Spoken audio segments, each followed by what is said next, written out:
Hello class, my name is Prince Anderson. Today I'll be going over the effects of concurrent resistance and aerobic training on load-bearing performance in the Army Physical Fitness Test. For the first slide, I have the title page. The slide following that, I have the table of contents.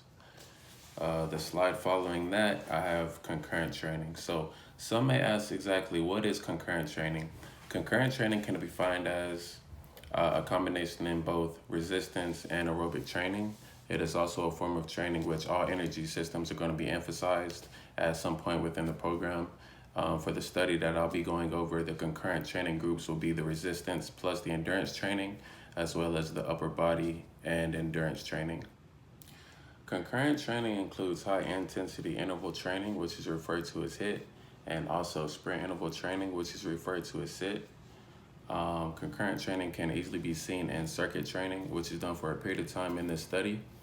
And studies have also shown that resistance training and endurance training, or the addition of resistance training alone, has shown a high-end performance on maximal and repetitive box lifting and loaded marching.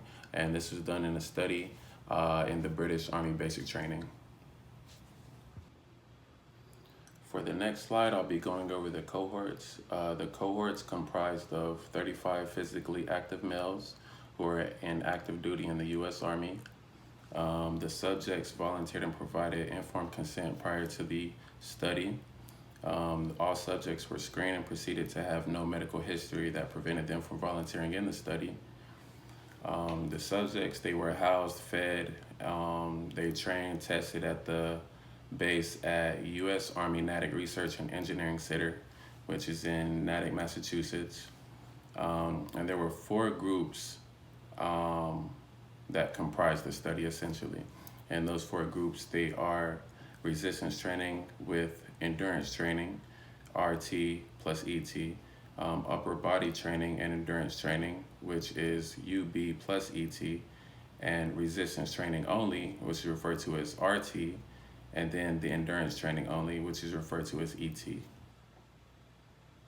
So for the next slide, I'll be going over the training program.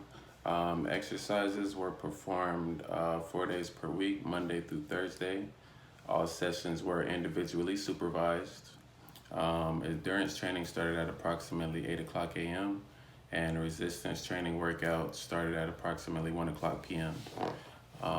Combined resistance training and endurance training and upper body and resistance training waited for about 5 to 6 hours after their endurance workout to perform resistance training. All subjects completed 100% of their training sessions. Resistance training programs consisted of varied workouts within each week, and this would include nonlinear periodization. Endurance training consisted of long distance and sprint interval training, which is referred to as SIT. For the next slide, I'll be going over the results. There were no injuries observed during the study aside from a participant dropping out due to an acute hernia in the endurance training group. The Army Physical Fitness Test performance responded positively to training. All groups improved in the push-up performance and repetitions during the 2-minute testing. The groups with resistance training showed larger gains in the push-up category, approximately 35 to 43%, and for the endurance training, there was an increase for approximately 18%. All groups increased sit-up performance, including repetitions in the 2-minute testing. All groups showed decreased times in the unloaded 2-mile run time and testing. There were no changes observed for heart rate or for ratings of perceived exertion immediately after the 2-mile loaded run. For the next slide, it's going to be results continued. The only groups performing concurrent training showed significant improvements in time to competition.